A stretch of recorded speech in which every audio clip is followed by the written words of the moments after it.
Hey, it's Becca, and my project was the Mars Reconnaissance Orbiter.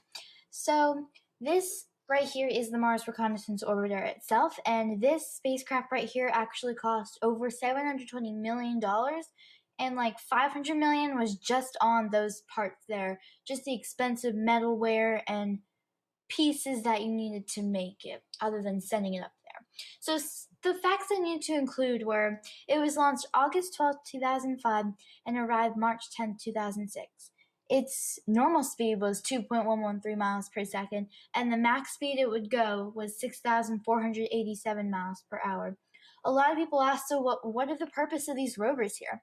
Well, the purpose of the Mars Reconnaissance Orbiter is to advance our understanding of Mars through detailed observation and to examine Mars for potential landing spots. Like if you want to send a rover down there, maybe even next year we'll send one down. But our main point is to try to figure out if there was once water on Mars. So we want to know, why does that affect us on Earth here? Well, as soon as we figure out if there was once water on Mars, we can investigate and see how it left and if there's a way to get it back. And that can result in getting human life on Mars.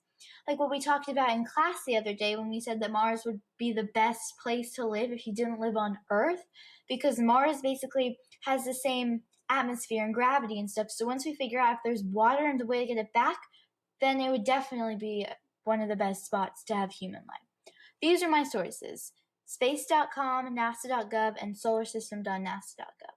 So some fun facts about the Reconnaissance Orbiter is that it just made an unplanned switch in technology because there was a glitch in the system.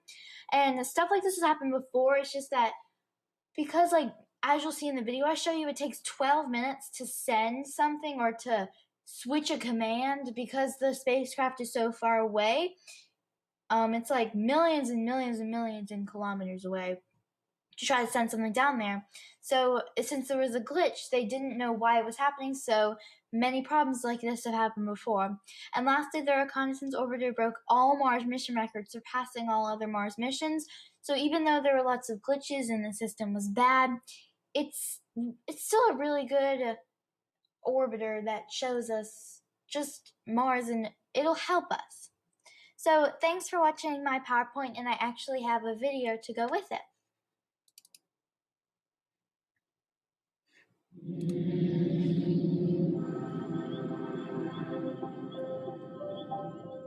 Orbit insertion, although it is a unique event for this mission, has been done before. We're going to be sitting on the edge of our seats. Going to Mars is hard. There's a lot of time there for something to go wrong, but there's a lot of smarts on the spacecraft that ensure that we'll probably get it right. We're on the quick course to Mars. But once we get to Mars, if we don't do a maneuver to slow ourselves down, we're just going to go flying right by the planet. The most challenging part, I think, is not being able to do anything if something goes wrong. There is a 12-minute delay between the time that you see a signal from the spacecraft, and it takes also 12 minutes for you to send a command up to the spacecraft. You can't react in real time. We've added ability for the spacecraft to actually accommodate things happening, things going wrong. The team has put in place a mechanism for the spacecraft to auto-recover, and that's different from previous missions. I represent a couple of missions, Mars Global Surveyor and Mars Odyssey, that have been through this in the past. You'll see many white knuckles and tense faces in the mission support area at JPL and in Denver. After 210 days of cruising through interplanetary space, we finally arrived at Mars. A few hours out from Mars, we're going to slew the spacecraft into the orientation that we need to perform the Mars orbit insertion burn. Right after we turn to that orientation, we begin to do the 27-minute burn. We fire the engine on the spacecraft, and we slow the spacecraft down so that it can actually go into orbit. The burn itself, it takes approximately 27 minutes to complete. That's a long time. And the reason it's such a long burn is because we have to slow down by a lot. We have to slow down by about 2,200 miles per hour. When we slow down enough, we'll actually be able to be captured by the planet Mars. The gravity will take us in and we'll actually go into orbit. Unfortunately, about 21 minutes into that burn, we go behind the planet. So we're going to lose contact with it. We are blocked by the planet for about 30 minutes. There's a lot of nail biting and stress on the team.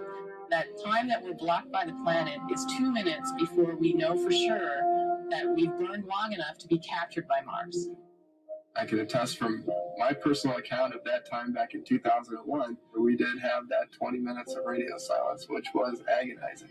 The entire team is very stressed out. This maneuver has to be completely perfect. I'm watching the signal and sweating. We won't have any information telling us about this until the spacecraft actually emerges again from the backside of Mars. 30 minutes later, we should see a signal from the spacecraft telling us that everything is okay. And at that point, we should be captured in a 35-hour orbit. Over 6 months, we're going to perform this technique called aerobraking. We're going to use going through the atmosphere to get that friction to slow us down. It makes the furthest point away from Mars come closer to Mars. Once the furthest approach gets close enough to Mars, then we'll raise ourselves out of the atmosphere, and then we'll be in our science phase part of the mission.